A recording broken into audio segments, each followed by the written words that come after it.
I have a tendency to linger in the past.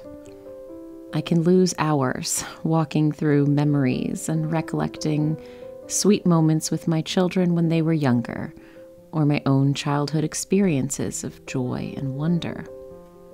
I also spend endless minutes thinking about what life must have been like for those who came before me, for the generations of family members who lived in this house before we moved in. There were decades of deferred maintenance by the time we arrived, toddler and newborn in tow.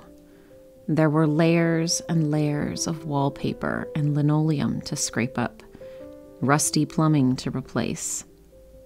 The old kitchen began falling away piece by piece until the only course left was to start afresh.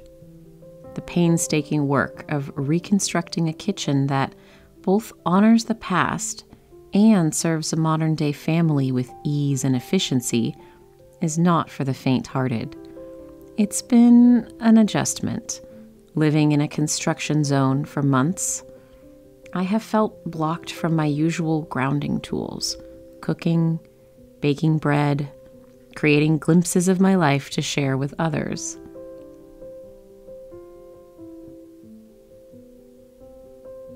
As part of my morning ritual, I allow myself to think of my ancestors, to call in their collective memories and glide among them, searching for gems of light and wisdom to take throughout my day. Their presence is a balm. I remember, in a way that should be impossible, the deep connections of family and community life before we left our villages. For better or worse, our ancestors were bound together with their neighbors and extended family, helping to raise each other's children, sharing meals in times of scarcity, lending a hand when it came time to lift a cottage roof over a pair of newlyweds. They lived and worked together. This life was not ideal. Make no mistake, there was insularity, shunning, injustice, infighting, and a level of hardship we can only begin to imagine. But they had the support of each other, which is something most of us lack in our world today. Reality calls me. It is inevitable as I look around these unfinished walls, these half-built cabinets. My life now is begging to be noticed and tended. But the present reality is a hard place to sit in. I immediately whisk myself to the future, and the future of this kitchen is well known to me. I am going to make it light again, filled with warm woods and natural stone. I've already lime-washed the walls, and now I scheme as to when I can lay the hand-cut tiles onto the backsplash. I have dreamt of its final incarnation for so many long years. It can feel unbearable to sit in the present any longer.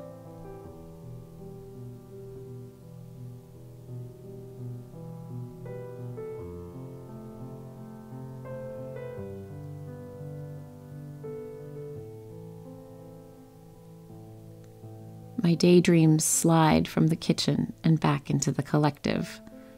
Our hopes for a new, more sustainable, and more just world. I look to the past to envision a world where we all live and grow and work together again. How can we go back to living with intention, living lightly on the land and in a reciprocal relationship with it? How will we structure our communities so that they are safer and still full of wonder, generosity, and freedom? Freedom to care for each other without having to worry that a missed day at work will send us off of a financial cliff. Freedom to teach our children to care for the earth and creatures around us, instead of pressuring them to get better test scores or launch a prestigious career and a life full of consumption. I dream of a life rooted in the woods, the ocean, the garden, with my children by my side and friends and neighbors wandering through to help and harvest as they will. A world where learning is celebrated, where books and stories fill our days and crowd out the pings that constantly fracture our attention.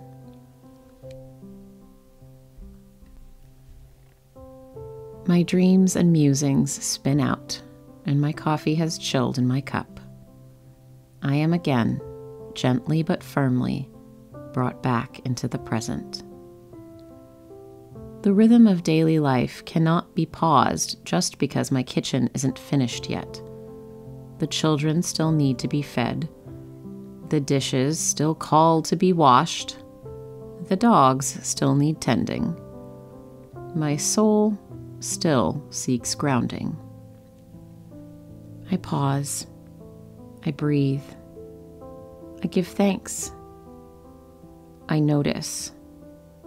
I breathe again. And again.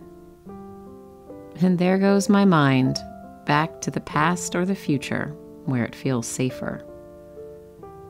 Is it my inability to stay present that prevents me from fully experiencing and embodying this life? I don't pretend to have the answers. I only know that when I simplify, when I try to be mindful of my daily tasks and rhythms, when I stop feeling frozen in what was and cease wandering through anxieties over the future, I am finally able to fully breathe. It is from this place that I can better distill the lessons of the past and turn a more hopeful eye to what lies ahead.